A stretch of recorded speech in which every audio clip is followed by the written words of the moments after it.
Drummer, what do you got? Drummer!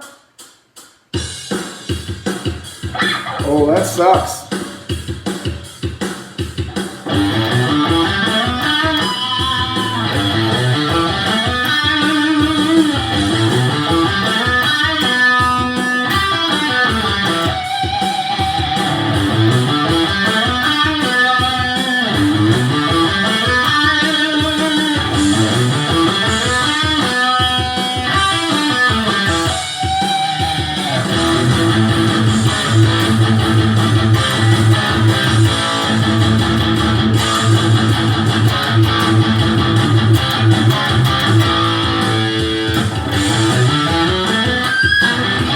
Oh, wow, that was so...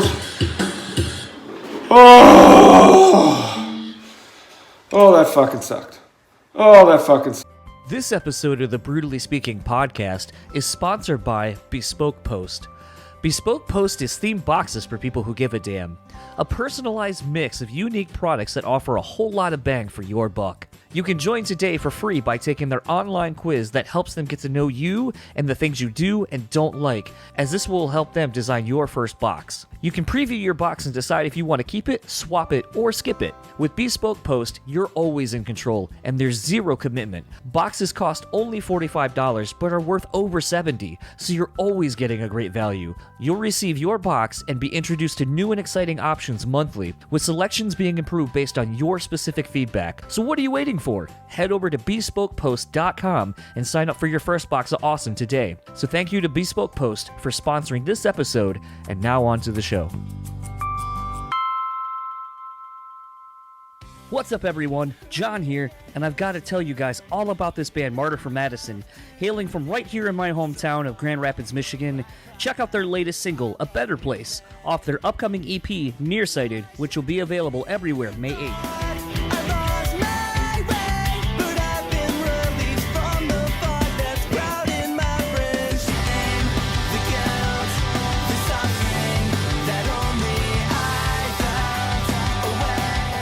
Pre-orders are live right now over at distrokid.com, or pre-save on your preferred streaming service.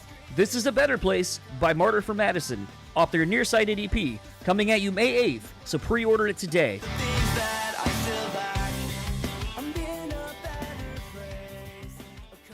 What's up, everybody? Welcome to another episode of the Brewtally Speaking Podcast. I am one of your hosts, John, and with me as always is Daniel Terry. How are you doing? I'm good, man. It's a little cold in here. Oh, I think it just got wicked with that pun you just dropped. I mean, you don't have to be such a stupid girl, John. Oh, is it the long hair? Is that why you call me a girl? I mean, it probably is. I mean, all I have to say is if you had parents, they wouldn't let you look like you look. Yeah, that's just a smattering of some of the things you can get from this interview with our guest, Lindsay Manfredi. Not Manfredi like I thought it was initially. It's Italian, John. It's Italian. Yeah, it's funny, and I know I left this in there, but, Dan will attest sometimes, the East Coast Midwest in me, usually I'm pretty good, and I'm able to get people's pronunciations of their names correct. And this is one where my East Coast in me really wanted to say Manfredi, and boy, was I fucking wrong. But Lindsay Manfredi of Cold, this is a fun one. We were supposed to talk to Scooter perhaps for a while, right when this new record was on the brink of coming out, and just couldn't line up schedules. Then it was let's do it at a tour, and then that didn't pan out, and just a lot of false starts, basically, and getting something lined up. And so finally, when we got Lindsay, I was pretty stoked. Ended up hitting her up on Instagram the night before and was just like, hey, I'm really interested to talk to you. Is there anything, that you haven't gotten to talk about that you'd like to? And, when she talked about that she has a new book that she's finishing that's going to be coming out soon, obviously the candle line that she does for cold candles and so forth. It just was one of those things where I was like, man, there's so much cool shit to talk about. And, beyond cold, because those are kind of more fun things to talk about when you're able to discuss more than just, all right, here's your record, or here's the thing you're here to talk about. I always feel like it's cooler to get to know somebody through doing these. I mean, that's the whole point of a long form interview, right? Well, yeah. And To be perfectly honest, what fun things are you going to talk about Cold? Cold is not a fun band in the sense, like, subject matter wise. No. So, like, if you're gonna get into all that, then it's like this interview could get really, really, really dark really fast. Yes. But thankfully, we didn't have that. We're good.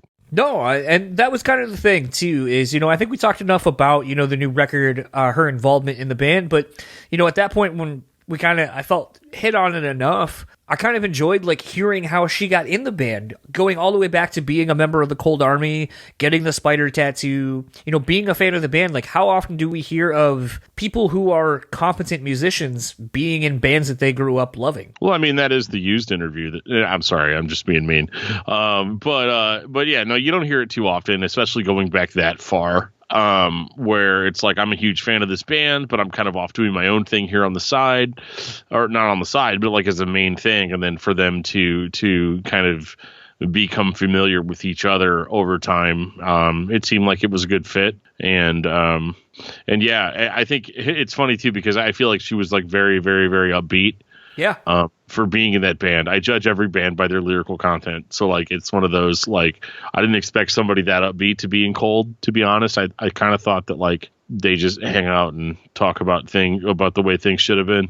That sort of stuff. Not bashing on Cold. I mean, they definitely have their appeal. They obviously have their own army. So like, even if I did want to say something bad, like, I probably wouldn't get away with it. But I think it's cool, all the kind of all the side stuff that she had going on too with the book and all of that, which is stuff that I didn't think that I cared about. But after she kind of went in, like, I love the title of the book, and I love just the ideas behind, like the candles and stuff like that. Like, that stuff actually really interested me. And going in, I didn't think there was going to be a whole lot to interest me. So I guess I'm trying to say, John, is good job to her and to you for having a conversation that the rest of us can get into without really having any real expectations. Ordinarily I would counter some of those things with you, but I honestly think that's a really good way to preface this chat. So fuck it. Let's just get into my conversation with Lindsay Manfredi, and we'll talk to you on the other side of it.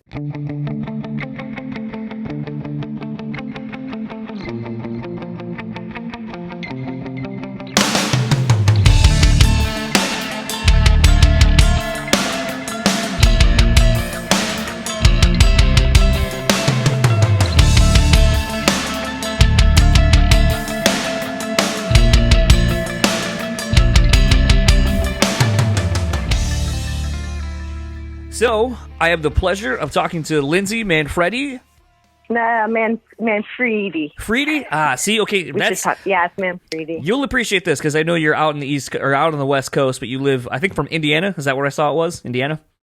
I'm from Indiana, yeah, but I live in California now. Okay, so I'm originally from the East Coast, but I live here in the Midwest, in Michigan. So, when I always do this, I'm like, the East Coast version of me wants to put the enunciation on the vowels differently than the Midwest, so yeah. it causes quite the confliction, and this is the first time my instinct has been wrong with how to pronounce the last name, and the East Coast version got the best of me.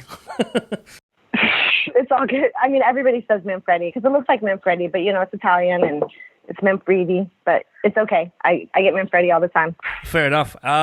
So apologies on that, but, I kind of want to start off talking about the latest single, Quiet Now, by Cold. I've really been thinking about just, how I've been seeing it everywhere and how unintentionally this single has kind of really encapsulated everything we're going through right now. And I couldn't help but make a weird parallel between how POD's Youth of the Nation kind of became the anthem for post 9/11. And I feel like this song with Cold is kind of now sort of becoming this anthem for the pandemic we're going through. Has anyone inferred that, or has anyone kind of talked about how this song feels so time appropriate for what we're going through right now? Oh, absolutely. And that's why we decided we really needed to get it out and release the video, because everything is so quiet now. And it's tragic that we were supposed to be on tour, and all of our peers had tours planned, and everything's just been like canceled, and we're all alone. And there are some people going through this quarantine aspect alone, and it sucks. And we're hoping like music can at least get them through, or, speak to them in some ways so they know that they're not alone, Yeah, absolutely. It was just, it's so weird. I think that was kind of, sometimes I talk about my age kind of being a thing that makes me draw parallels, or maybe there isn't one. But I just remember it's like, obviously, Satellite by POD had come out before 9/11. And, there had been a couple of singles before everything happened. And then, Youth of the Nation just happened to hit just as, 9/11 kind of was happening, Right. really kind of catapulted that record and all that kind of stuff. And, in this day and age, record sales aren't exactly what they used to be. People aren't going to stores, not that they can currently, but people aren't going to stores and picking up, physical copies anymore. But, I'm wondering if you guys are seeing like just a constant influx in streaming and, upticks on the video and people sharing it and all that kind of stuff. And, just kind of what the response has been, because I feel like now collectively you all are taking on maybe some of these tragic stories that people are encountering daily now, and you guys are kind of, I don't want to say being burdened with it, but you guys are kind of possibly having to take the weight of some of these things now. Well, Cold has always been a very emotional band, so we've been dealing with that. Since I've been in the band for 6 years, we've been dealing with that. But Scooter, from the beginning, because he speaks to so many people, and everything is slowly upticking, and it's a beautiful thing, and in a tragedy, but with Scooter working with Breaking Benjamin on Far Away, and that just hit #1 on the active rock charts this week, finally. So everything's just kind of between that and Quiet Now coming out. But we have been getting lots of messages from fans about how it's just helping them get through this, and hearing a lot of stories. I definitely talk to fans a lot more now and respond to them, and so does Scooter. It's a lot. It's interesting to me. I think this is the band's 6th single off of the record, so basically half the record is out now in a single form, if I'm not mistaken. But yeah, I think so. We just released some online, but yeah, it's probably a 5th or 6th. It's interesting now, thinking, a lot of records sometimes can't even, because of the ADHD kind of nature of fans now, music fans and just people in general, of constantly needing the new thing. It seems pretty interesting that, this comeback record, as I'll kind of call it, for Cold, has spawned so many singles that seem to be, landing with people. And it's always kind of interesting, like when this record first came out, a lot of people were like, oh, Cold, I miss them. I used to really like 13 Ways to Bleed on stage. I've always said that, Cold was kind of an underrated band. So with this kind of being, you being in the band for the last 6 years, how does it feel to kind of be a part of the band kind of reemerging and getting back on a bigger scale, where I kind of feel like the band has always deserved to be? Well, I think I've been a fan of the band for over 20 years. I'm actually, if you open it up, my photo's next to Jeremy Marshall's, and it's kind of ironic because that's who I replaced in the band. So I've been a Cold Army member forever, and so the fact that I even get to be in this band and play with, somebody I've always looked up to as a human being and as a songwriter, it blows my mind. The fact that I get to be with the fans who are so beautiful and so passionate, it's really cool. And I'm happy that people are taking us a little bit more seriously, because Scooter's always been such a brilliant storyteller and a songwriter. And we just want to keep on going. We're just going to keep doing it and keep being out there, because it's been so long since we'd toured. And it took us it literally took Scooter 3 years to write this album. So he would have song ideas and throw them out and then come back to it. And just, he was in a depression through it all, and just everything came out super passionately. So I'm so excited that the fans it's carrying over to the fans, and that's a blessing. But for me, to answer your question, it's amazing. I feel good about it, and I feel good to contribute to the fan base and to the band. So how exactly did you end up meeting Scooter? I always find sort of these, and I'll use a movie reference, like a meet cute kind of story. How did you end up meeting Scooter initially, and how did the relationship form into having you eventually join the band? Okay, it's a long story, but I'll kind of keep it short. I first saw Cold back in probably 1999 during the Red Album. I happened to be doing merchandise for Sprung Monkey during their Midwest tour. Get them out of here. They were from San Diego. But they did a show at the Metro in Chicago with Kid Rock, and Cold. So it was those three on the bill. And that's when I saw Cold for the first time, and I immediately knew that there was something different. I met everybody, like we had a beer at, I don't know, Applebee's or some like little, I don't even know where it was. But so then I just instantly became a fan. Well, I had moved to Florida because I was a musician, and I went with my then bassist at the time to start a band in Florida. And that's when 13 Ways to Bleed came out. And I was a body piercer, so I was in tattoo shops all the time. And I got the spider tattoo because I was just so in love with that album. And then, 2 years later, they were like looking for fans to throw in their artwork. So my sister took a photo. I remember that. And I was on their street team, so I would like get cassette tapes mailed to me. It's so crazy, like the whole history of it all and how far we've come. No one was, or no. I don't remember what it was, but I made it into the album Year of the Spider. So that was a really exciting thing. So fast forward, I went to college. I was still playing in bands or whatever. I started playing the bass because I got married, then I got divorced, but I was still playing the bass. I was on tour with a band called Picture Yes, who was opening up for Saving Abel, and we did a couple legs with them. So I was basically in a van across the United States twice, which is a good time with a bunch of dudes. Anyway, so somebody kept, so Cold fans saw my Cold Spider. I was playing bass, of course, and they were sending it to Scooter saying, you should really check this girl out. She's a great bassist. And she got Cold Spider. So Scooter did some research. And I had co-founded Girls Rock Indianapolis years before, and I did a TED Talk on it. And so Scooter was basically like, well, we've been stalking you. I watched your TED Talk. We'd like for you to join us. And I was like, fuck yeah. I remember he was like, do you have a husband or anybody you need to talk to? And I was like, nope, I'm in. And that was, 2014. So October 14th, 2014, as a matter of fact. It's crazy. That's pretty wild. I mean, you're hitting on so many things that I don't know are still prevalent anymore. Like, it's funny you talk about getting tapes and stuff like that as being a part of a street team. I remember street teams and kind of the perks you would get. So you would get preemptively excited about these releases. So you would be back in the days of tape trading or mixed CDs when you would make them for friends and so forth. And I just feel like that's kind of a lost art, as well as kind of rewarding the longtime fans for supporting you. I don't remember if I ever officially joined like the Cold Army street team kind of thing, but I know I did for Papa Roach, and there's still a shit ton of stuff I have back at my parents' house from when I was getting posters to put up around town and all these kind of things. And I'm like, man, these guys are idiots, because I would just share this anyway, but they're giving it to me for free. Okay, cool. Yeah, and I would give it to all of my friends. It's like, here you go, check this out.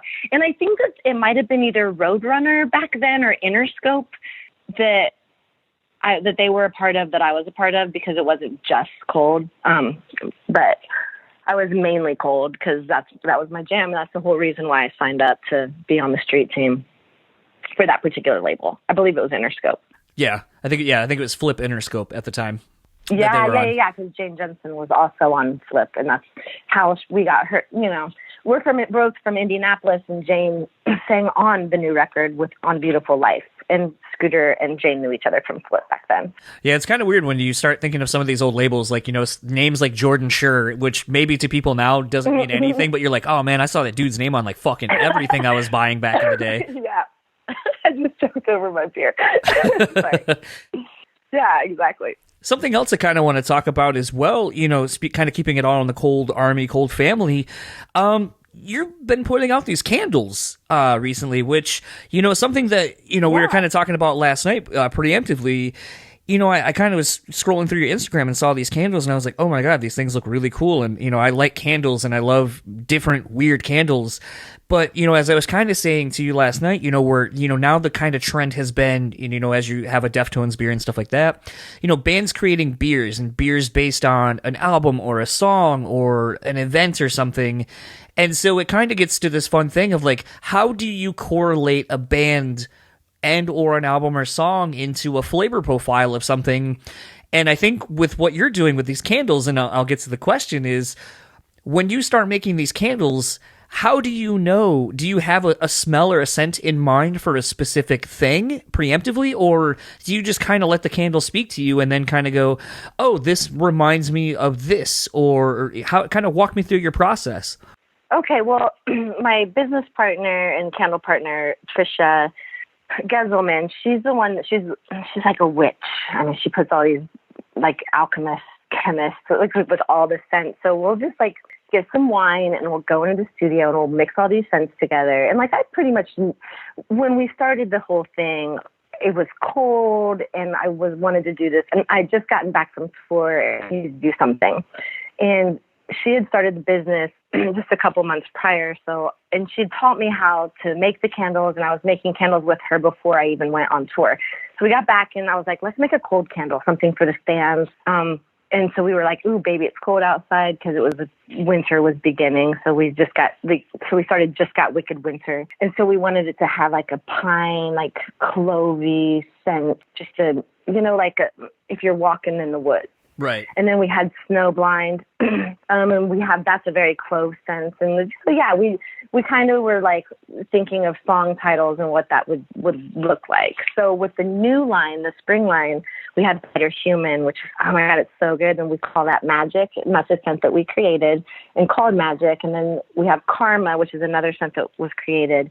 And that's for Just Got Wicked. And then we use like our main champagne, and it's just such a great scent. It's one of our most popular ones. And Spa for Quiet Now, which is kind of a calming smell that if you walk into a spa and you're going to get a massage, it just kind of has that like lavender, relaxing, a little vanilla in it.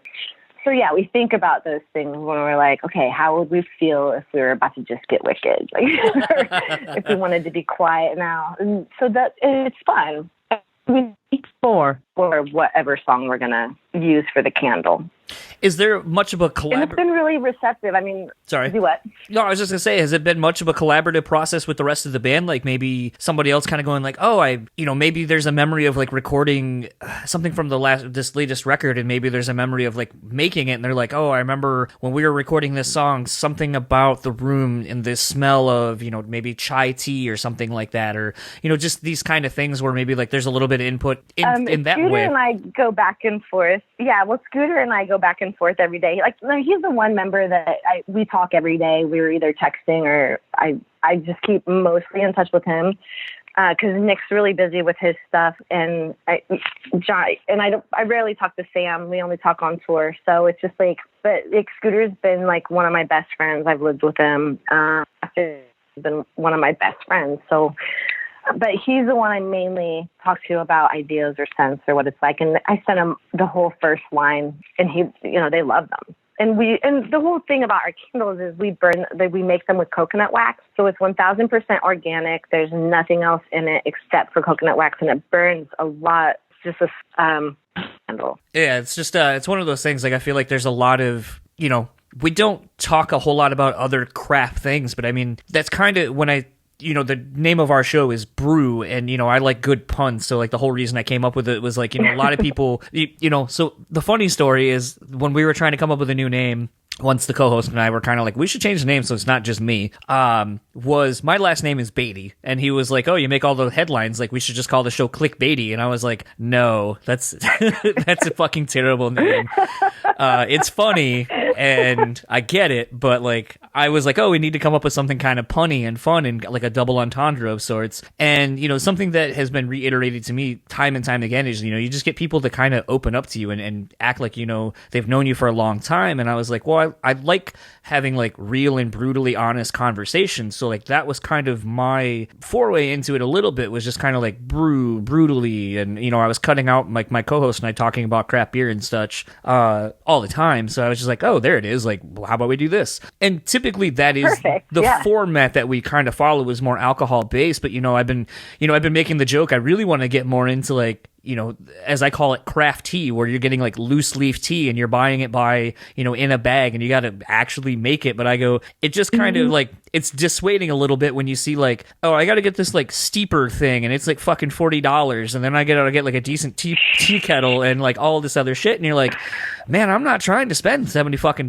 just so I can have like a glass of tea every now and again. But it's, right.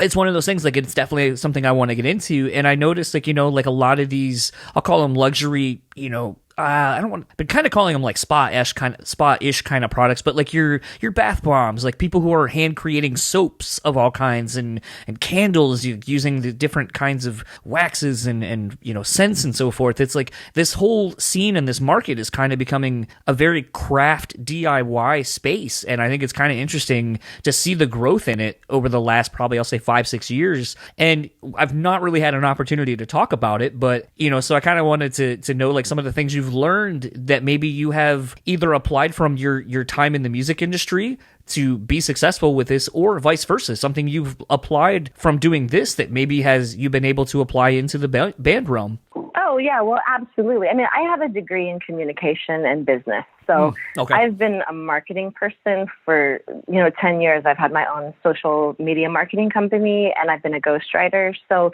everything kind of correlates because ultimately I'm a musician, but I'm also an entrepreneur. And so, I've got a book that's coming out in the next month. We've got the candle company. Gino and I are thinking about doing a podcast. There's just all kinds of things that I like to do everything, and I can't keep still. Same. One thing that I've learned from the candle perspective goes into the band and the marketing and being with the band, and it's vice versa. It just goes all the ways because you have that in both the music industry and this like luxury brand that we have. What Trisha and I have learned, as in the last year, is how to be smarter with packing and with shipping and just like little things that as we go, we're like, oh, we can do it that better. And it's the same with the band. Always ways that we can mainstream things to make it easier. Does that help answer your question? No, it does. Something kind of about me, like I come from mainly like food retail management. Like I'm not in that space anymore, but I get really competitive and I'm really good with numbers. So like a great show that I love watching is like Shark Tank, and I love when they kind of start getting down to the financials. I love that show. And they're like, oh, this is what it cost me to make this. This is what I sell it for. Here's my landed margins. Here's my overhead costs. Here's all these kind of things, and I love that. And I feel like a lot of people aren't number or driven by competitiveness with yourself or whatever.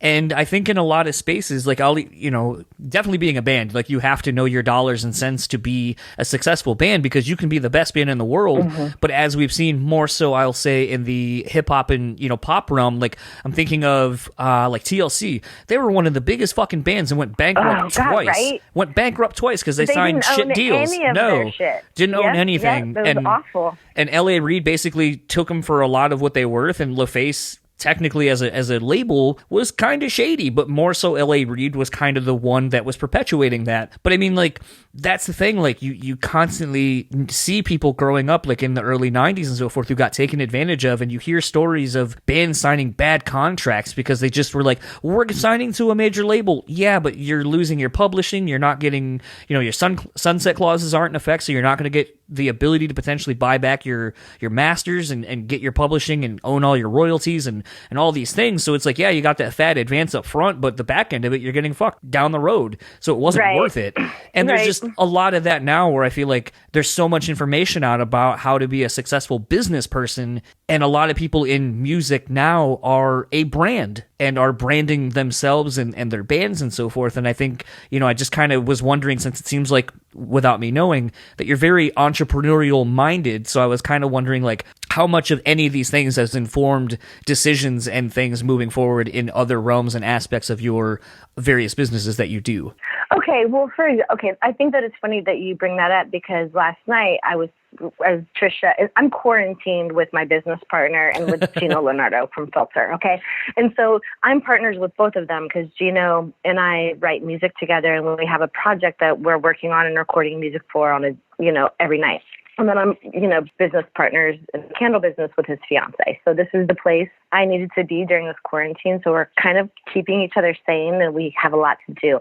But so Gino, he's been fucked over in the music industry, and we were just talking about how perhaps that could be what the podcast we do is about teaching kids how to not get fucked over in the music industry. Because, a lot of people take advantage of things. Now, that's one thing. As far as numbers, we are so crazy silly about numbers. And, we just had to mark our candles up 95 cents but we had to do that because we decided that we were going to offer free shipping. Right. And that takes a lot out of our profit margins. So, here's an additional 95 cents that people are going to have to pay.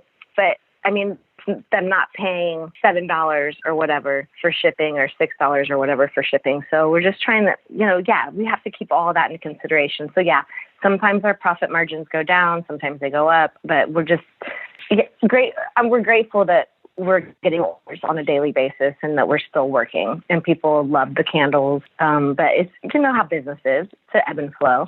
Absolutely. We're just doing our best. We're trying to stay afloat during this whole process of the entire world shutting down. So, and with the book coming out next month, I hope that people buy it and read it because it's very inspirational and it's about, it's called Unfuckwithable, A Guide to Inspired Badassery. And I just want people to have hopes. I have high hopes for the world. Okay, I just cracked open the Dia de los Deftones Mexican style lager with lime, and it's quite delightful. I'm going to finally open this vanilla whipped milkshake IPA from Southern Tier. Oh my God, that sounds amazing. Vanilla whipped milkshake is all my favorite shit. All right, let's see how this goes. I'm glad I had a big breakfast. Holy shit, that's really good. Wow. I bet it is. It's got a little bit of that. It's got a really vanilla front flavor on it. But if you've had any of the milkshake IPAs that are kind of becoming prominent right now in the craft beer scene, okay, so it's definitely got that like milkshake like lactose back end flavor. So it's actually really well balanced for just a straight up if you were to be like, hey, a vanilla beer, I'd be like, I don't know, but a vanilla whipped milkshake, it's like, all right, that you got me. So it's kind of funny actually, and you don't know this. I have a filter guitar pick from a show I went and saw Filter at many years ago that I usually, it's kind of like I have a few things that I play with when I'm talking to people because I can't sit still. And so this filter guitar pick is one of them.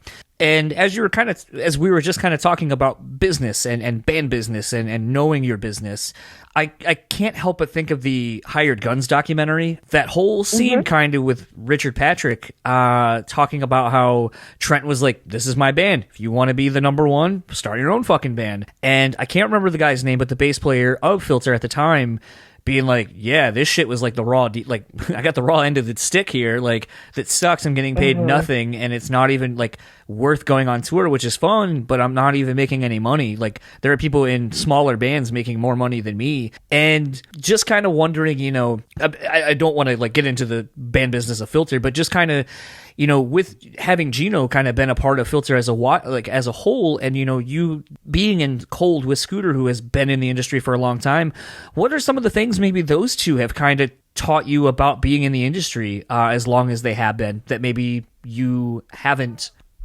experienced? Yeah. I mean, I was always in little bands opening up for big bands, but I've just always, since I was 18 years old, I've always been in a band. So, and I'm 41 now, 40 wonderful. I can only say that for a couple more months. So, but Gino, like Scooter and Gino have really taught me everything like about the big business, because I was never in a band that is at the level of Cold. And so Scooter has just like had my back and has been my big brother. And it's just like, I've always got your back, and this is how we're going to do this. So I've just really been super blessed in the fact that I have people who are looking out for me and aren't going to fuck me over. And I just worked really hard. They don't need to teach. And I think that the music industry, while it has become a little bit more authentic, there's still people out there that want to just make money and fuck you over. Absolutely. So, you just have to be aware of it. There's nothing you can do to change it, but just be smart, sign contracts, and make your point known. That's really the only thing that you can do, right? Absolutely. So kind of changing gears a little bit, you already talked about your book that since this quarantine has been kind of happening, you've been able to really get the finishing touches put on your book. What inspired you to write a book What are some of the challenges that you went through in writing a book? Because sometimes I don't think, just like making a record, I don't think people understand all of the things that happen to make a record, where it's like, here's your money, now go make it. Okay, now we're going to do this. Hey, if someone's going, hey, I don't hear a single, go back, work on this, do these things. And then it's, okay, now we're going to put it out. If you get it done, we need it done so we can put it out in this quarter at this time for these festivals and these tours. And there's so much that goes into just making a record that I don't think people understand. Adversely, I don't think people understand how much of that same kind of shit applies to writing a book. So what were some of the things you had to go through in writing this book that you were like, holy shit, I didn't know that this went into this? Well, all of it. Okay, so I've always wanted to write a book, and but like actually sitting down and being disciplined enough to be like, I'm not getting up until I have at least like 1,000 words a day. I would do sometimes 2,000 words, but I would force myself. And I was going through a breakup at the time. So when I started writing the book, I was in Indiana and I'd broken up with my boyfriend, and like I was already living in California, but had gone back to Indiana. And I was like, hey, Dad, I need like a month there. Let me move all my shit in with him. And I started writing it, and this was like 3 years ago. So all this craziness was going on, and then it wasn't quite finished. Then I had moved into Scooter's house in Temecula, and I was still finishing it up then. So I had like my proposal together. I had the query letter, and I'd sent it to probably 50 agents. No shit. And everybody was like, this book's great. But like here, the book is about the law of attraction, spirituality, getting what you want, but it's called Unfuckwithable. And so I'm not saying it's just literally Unfuckwithable, Guide to Inspired Badassery. So all these people are like, it's got the F word in the title, blah, blah, blah. This is a great idea. The book is amazing, but we're not going to represent it. So finally, this in the last couple months, I knew we were getting ready to go back out on tour. So I was just like, fuck shit. And so I was like, well, I'm going to have to pay for an editor. So I just went on this, Chris Brogan has this whole secret team thing on Facebook. And I was like, hey, I'm looking for an editor. I mean, and this all just happened literally 2 weeks before the quarantine. I found a publisher, and she was like, fuck yeah, I love your book. She was like, send it to me. I want to read it. So she read it, and she called me back within 24 hours and was like, I'm absolutely publishing your book. So conference call, assigned a deal, and I'm like, okay, well, so the whole plan was they were going to be shipped out to me. So she had sent it to her editor. So I would have been editing it on the bus, like going through the editor notes and doing like the changes, because she's super cool. Her editor doesn't actually change it for you, but she'll go through and make notes. And so I can like check it off and do it, or I can be like, fuck you, that's what I wanted to say, blah, blah, blah. So that's what I would have been doing on the bus, because it was going to be shipped to me to whatever venue we were at when it was done, because I was going to sell them on tour. So this just gave me a little bit more extra time to actually do it and focus on it, because it's so hard to do anything outside of like sleeping and fan stuff. You know how you're on a whole different schedule when you're on tour. It's like go to bed at 3 a.m., wake up at noon, then you maybe take a little bit of a nap, then you've got meet and greet, then you've got a couple hours in between where you have dinner before you go on stage. So it's just like, I'm glad that I feel a little blessed in that I get to do the book here now, and I've got 40 pages left. And just right before you and I got on the call, I told my publisher, I was like, you're going to have it probably tomorrow, because I'm going to be drinking beer this afternoon.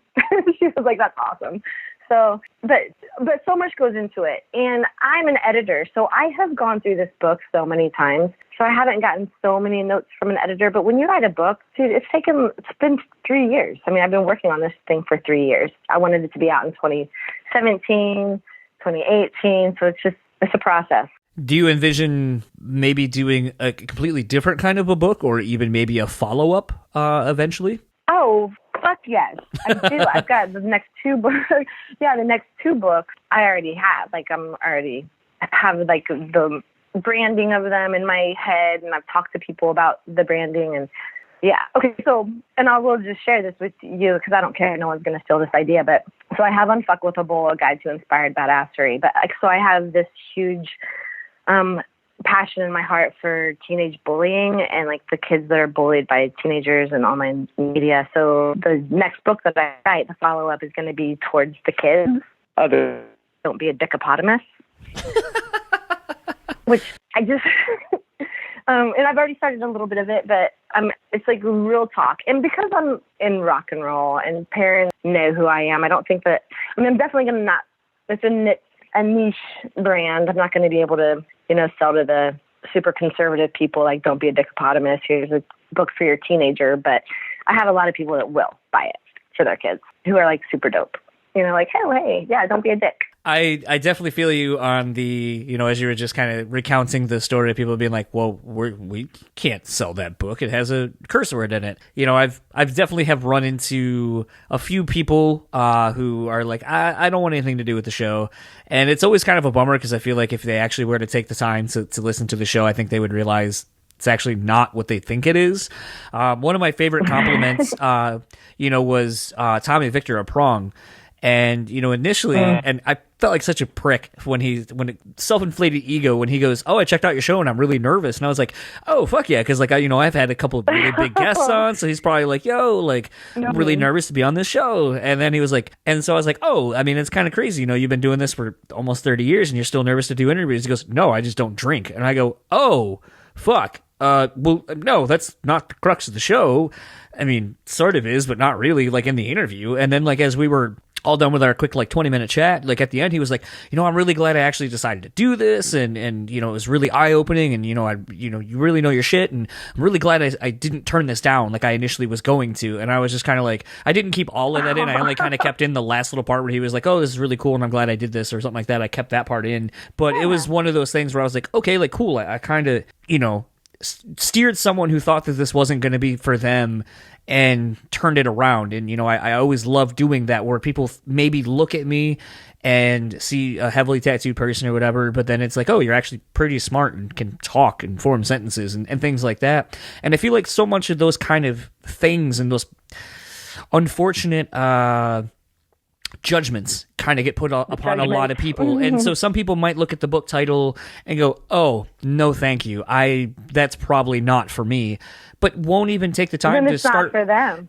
But at the same time, I don't even worry about it. It's not even for them. It's like, I think your podcast is dope as fuck. I was listening to it like multiple episodes and I was like, I can't wait. I was super excited. Yeah, a little nervous, but then, I had a little beer and here I am.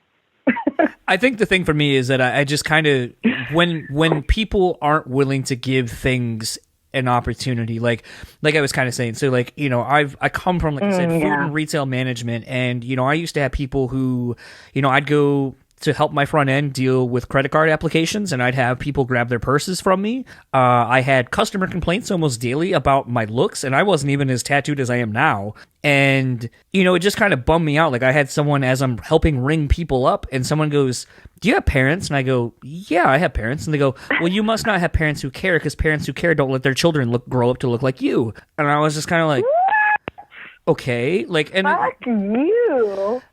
I've had a lot of those kind of experiences, which is why I think I'm a little bit more patient and get a little bit more bummed out when people don't take the time. And I understand, like I said, like we're in a world now where people don't take the time to do fucking anything. But the fact that, people are so quick to judge things, and it's like, man, you could be missing out on so much cool shit because you are so quick to judge.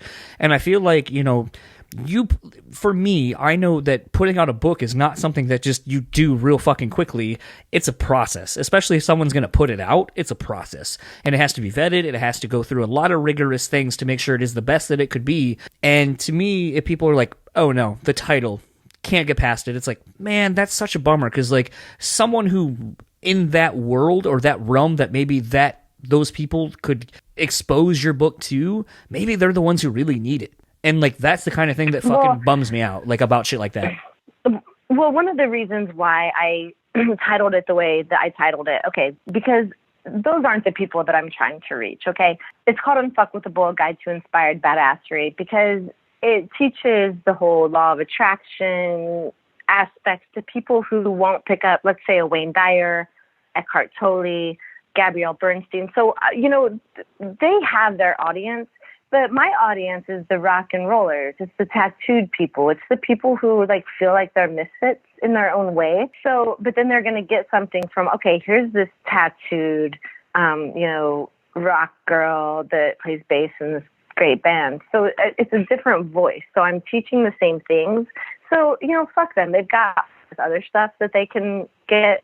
But my audience are the misfits and the people who wouldn't typically pick up those other kind of books. So I don't know. I just know that I'm a very universe person. I know that the universe has my back and it is what it is. And when I wrote it, it was completely through, a spiritual writing, because I look at it and I'm like, how the fuck did I write this book that's 280 some pages long for one, when I was just like, oh, I just hope I can long enough to have it published. And then, my editor was like, or my publisher was like, this book is so fucking long. It's bigger than any other self-help book. And I was like, what? I was like, do we need to take anything out? And she was like, girl, no, this is your story. And it's so good. So I was like, okay. But yeah, I mean, it's just it kind of all came out at once. And yeah, so I've been fine tuning it since it all came out. But yeah, that's not my audience. Those people can go eat a dick. Because if they're going to judge, whatever. See, I guess it's my hard. Audience are the people that need it. I guess it's hard for me because I used to do. I don't fancy myself a writer, but I know I enjoyed writing. But I'm very hard on myself when I write. I just don't know. It's always something writing is something I've always wanted to do, and I enjoy doing. But I'm so self-conscious about it that it fucking sit down and write a book, like a 400 page book. No, thank you. I'd probably kill myself. It's daunting. No, it's daunting, but it depends on the place that you come from. I just didn't give a fuck. And I don't give a fuck in a lot of, I do. There's a very fine balance of giving a fuck and not giving a fuck. But when you write, like you were saying, it's your experience. You just have to give your experience, because it doesn't matter what other people think about it, but also craft it. So it's not everything's going to be a winner. Not everything's going to be perfect. But if you kind of sit back and okay, I wrote all this out, and I'm going to craft around things. I'm going to delete things. I'm going to add to things. So, writing is just writing. You have this feeling and you just put it out there. It's same with writing songs. I feel speaking of, I feel it's with Scooter's songwriting. Everything changes. So one idea might be this, but then he pulls back and he's like, no, I think that this can be better. And that's where the Things We Can't Stop came from. Because we weren't even going to call it The Things We Can't Stop. And Snowblind, the lyrics changed 3 times. But that's what's you sit back, you write something out, then you take your time with it, change it, do whatever. That's what writing is, whether it's songs or articles or books. Absolutely. Or sometimes it just comes to you and it's fucking brilliant, straight on, point blank, and it happens like that. Sometimes it doesn't. Well, I think this is as kind of as good as any spot to end right now. I would love to kind of, maybe when the book's officially done and out, maybe have you kind of come back on after it's been out for a little bit and maybe talk a little bit more about that. And, I know the tour was supposed to come through Machine Shop, I believe, in Flint. And so I think it was on a Saturday too. So I was kind of looking forward to try to go to that. But right now, no fucking concerts at all, which sucks. Well, I know. Well, but we love the Machine Shop. And yeah, see, it sucks for me too, because we were going to end our whole tour in the Midwest, and I was going to be with my daughter for all of June, and then till we went back on our summer tour. So every year we'll be back to the Machine Shop, and I'm just hoping everything is just postponed and we can be out by September or October, that we can kind of get back by fall. You know what I mean? Because we're all just it's affecting everybody. Yeah, usually there's some show that I go to around my birthday in September, at the end of September, and as of right now, I have pretty much nothing to really look forward to. We're going to Atlanta tentatively the end of August, but if everything's still closed, the whole reason we're going for that is to go see Deftones and Poppy, and I forget the other band that actually are out with them off the top of my head, but it's one of those where it's okay, I want to go to that, and now I'm hoping and praying that tour doesn't get canceled. So I'm not cool, I just spent all this money to go to Atlanta and there's literally nothing I can do. That sucks. It's funny you mentioned Poppy, because my buddy Matt McJunkins is playing bass for Poppy right now. And he played in Perfect Circle and the Beta Machine. So anyway, I recorded the entire album all the things we can't stop with Matt McJunkin's picks. He gave to me because I'm like such a huge nerdy fan of his. So that's, Poppy, it all just comes around. The music industry is like such a small little group, but that Poppy record's really great, and I actually really enjoyed that. She's so good, and I never even heard of her until Matt started playing with her. So that's the whole thing. Yeah, like she's amazing.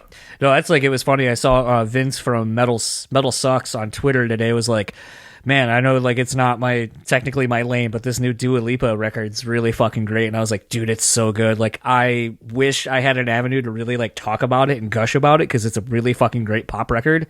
But unfortunately, like, I just don't really have an avenue to talk about Dua Lipa and how I think she's really good. But well, you do. You can pull her in and bring a whole new like people into your podcast world. So I have a little buzz.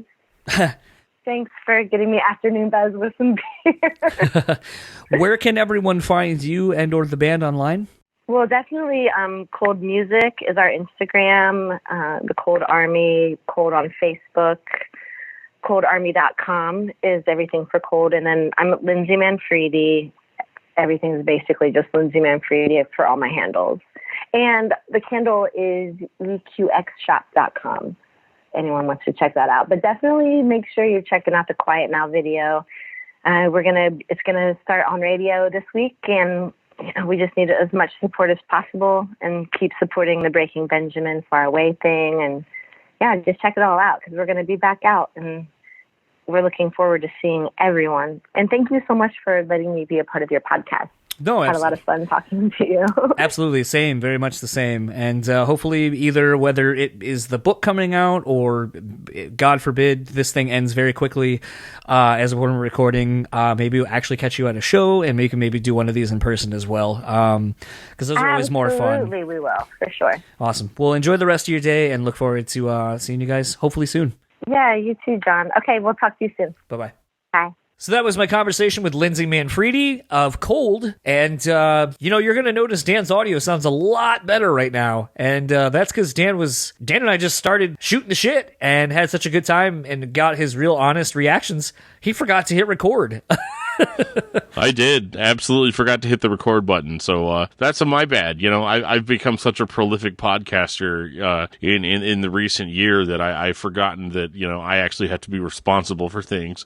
And I'm not just here just to be a delight to everyone. I do think sometimes, and you have said this quite a bit, one of the things that, you're not always on a lot of these interviews, and that's not by design, despite what some people might think.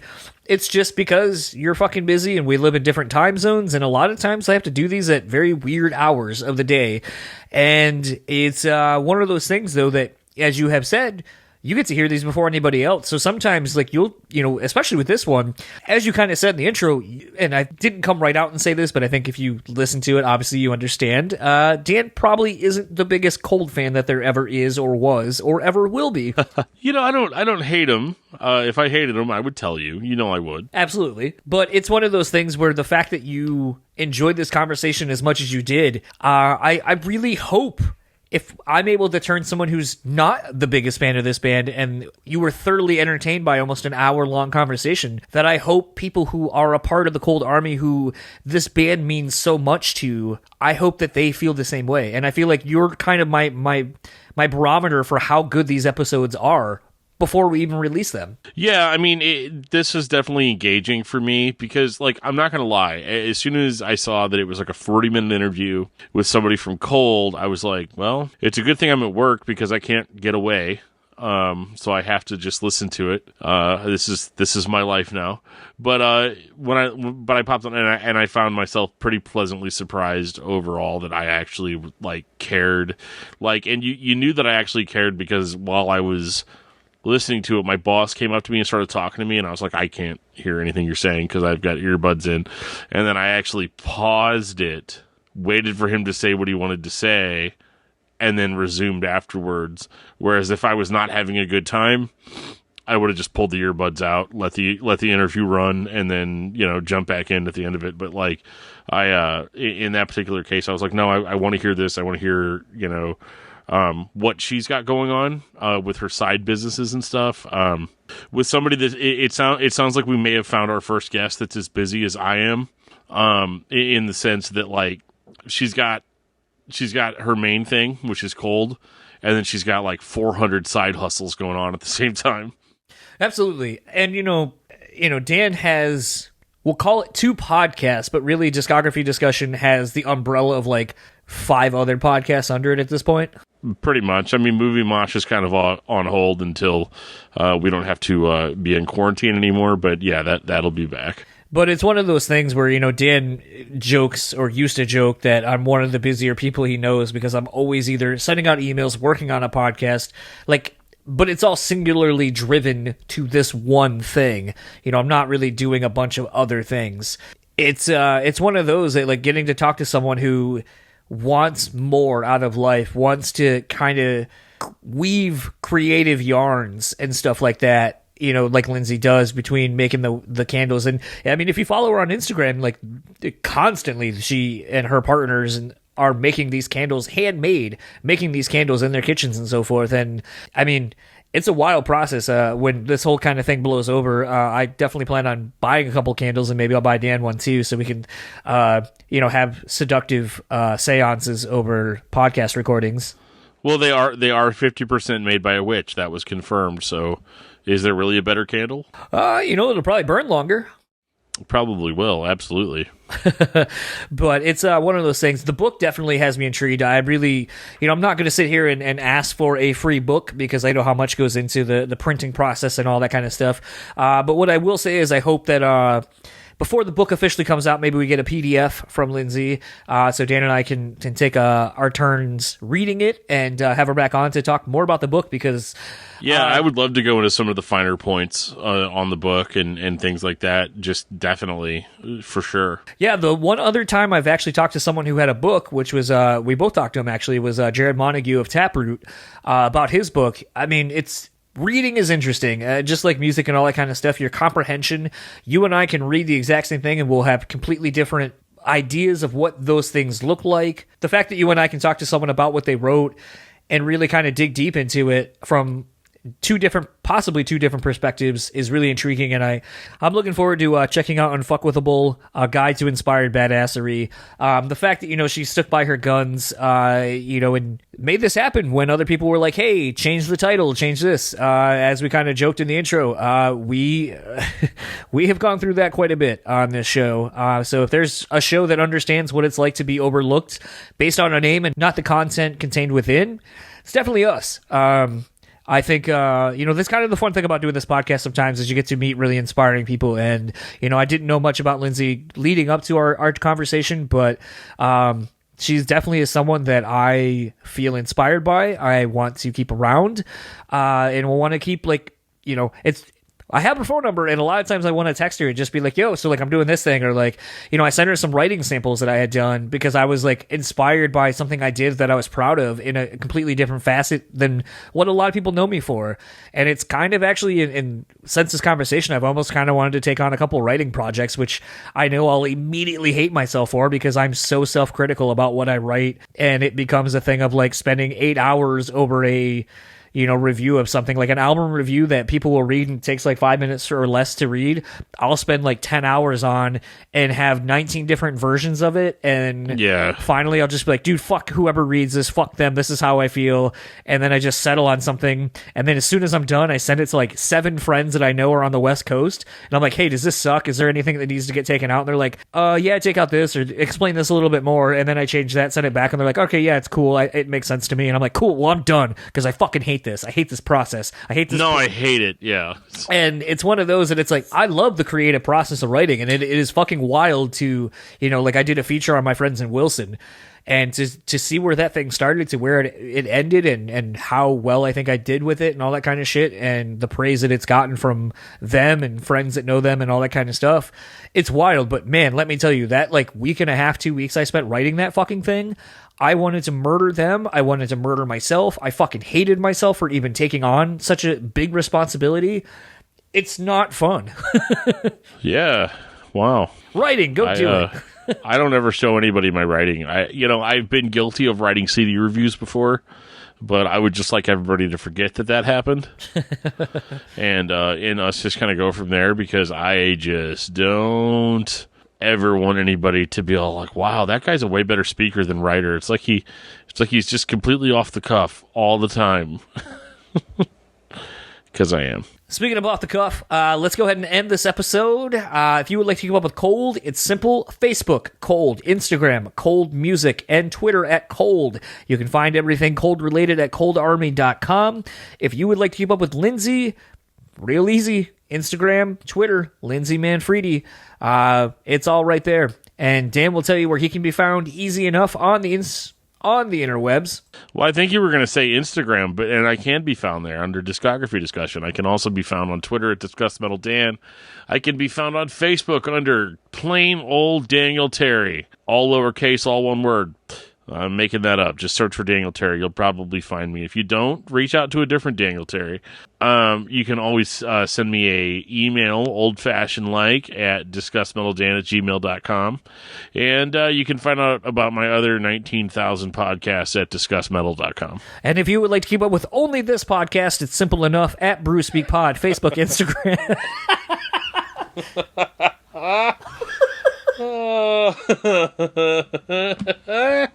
Love it. Yes. All right. Got that out of my system. It's simple enough. You can find us on Facebook, Instagram, and Twitter. We've been doing a lot of Instagram live things. You can find those videos over on YouTube. Another great avenue to check out what we do on the podcast. There are videos where they apply to some of the in-persons that we've done. The Instagram videos, if I can get them up on there, you will see those over there, because I think they're a fun, different avenue. They're a lot more looser than the interviews we do here. And you can see us if that's in something you're into, me and the person that I'm talking to. And something else you might be into, our sponsors. We always love our sponsors for supporting us. There are a lot of costs associated with doing a podcast week in and week out, upgrading gear, website hosting, all that kind of stuff.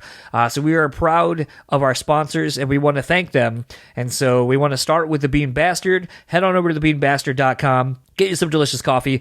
I'm not even that big of a coffee drinker, and I love every fucking thing that this company has made that I have bought, and I pretty much have bought every single thing that they have made in some iteration or other. I'm, been burning their candles they make. I have the bourbon barrel-aged coffee soy candle. That thing smells fucking delicious. My dog, I have a puppy.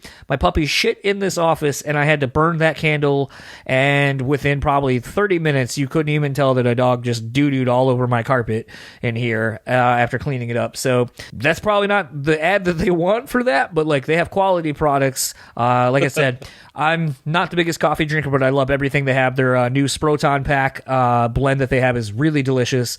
Head on over to thebeanbastard.com. Get you some coffee. Facebook and Instagram at thebeanbastard. Head on over to On Point Pomade. I know we're all in a pandemic. Your hair, your beard might not be looking the best. Maybe it's a little bit harder to keep it on point, but they're a great company and they do the best they can. And when you're able to go get your hair cut and when you're able to kind of keep your beard trimmed and all that kind of stuff, these are products you want to use to make your shit look good and on point. That's why it's in the name. Let's go to On Point Pomade, use our code BSP15, get 15% off your total purchase order.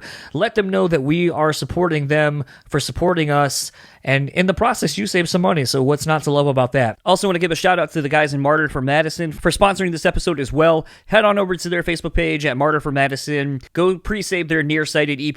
Go to DistroKid, has all the links or whatever you listen to your music on. I'm sure they would greatly appreciate it. Again, Nearsighted comes out May 8th. So just around the corner, if you like that snippet of the song you heard in the beginning of the episode. And we also want to thank the people over at Bespoke Post. Dan got an awesome box of barware, basically, that they sent out to him to try out, basically their box of awesome, as they call it. This month they got the Juleps, a box that basically will give you everything you need to make some of the best juleps ever. If you're a fan of the Kentucky Derby or just the drinking aspect of it, I would highly recommend getting that. They have some really quality-looking stuff that I think I might actually pick up. But it's not just drinking stuff. They also have really cool outerwear. There's a really sweet shell jacket that looks pretty fucking sweet. They have little things for gatherings, beard oils, overnight bags, little things on how to make planters, just a lot of cool stuff. So if you're adventurous and like trying all kinds of different stuff, head on over to bespokepost.com and go get hooked up with your first box. Lastly but not leastly is rockabilia.com. Go over there, support them. They have over 500,000 items in their online store. I mean, Jesus Christ, that's 500,000 items in their store. If there is not something that you are into that is available on their site, I will be shocked. Then you're dead. Probably. You're dead. You gotta like something on there. Absolutely. Not only do they have bands that you love from all kinds of genres and styles, but they have pop culture, horror movie, just so many different things. I'm looking at the website right now. They have a handful of cold items. They have some of the old stuff from they have kind of a one of the shirts, I think it's actually from the Red album. Maybe it might have been from 13 Ways to Bleed on Stage, but it's definitely an old school design. They have a cool long sleeve with just the spider on it, the classic spider logo. I mean, they have something. If there is a band you like, go search it. They have everything from A to Z. There's something you're going to like. And if you're a first-time user, you'll see an ad pop up. You get 10% off your first purchase with them. And you don't have to worry about the quality of their products because it's all legit. I mean, they actually are licensed apparel from the bands. So the bands are actually getting a cut of the money as well. So you're doing good. You're doing good by the bands you like. You're doing good by rockabilia.com. And you're doing good by us. So support them for supporting us. And we just want to thank all of our sponsors for supporting us, especially in these trying times right now. So for the Brewtally Speaking Podcast, I am John. And I am Dan. And we'll talk to you all next time. Oh, that fucking sucked. Oh, that fucking sucked. Shao Kahn, what'd you think? That was pathetic. Yeah. Yeah. Coach, what'd you think? Okay. Okay. I mean, I knew it was gonna fucking suck, but I think those guys were a little rude. Austin Powers? How about new? Okay, I thought we were going to get the Austin Powers vote. We did not. John, use that for your podcast. It fucking sucks. But you knew what you were getting into. It's your own fault. It will result in less listens. You're going to see a decline in listeners if you start the show with that. You're going to see 30 seconds in, the number will plummet. And I will be there at the bottom of the plummet saying, I fucking told you. Don't use this fucking riff. It sucks. But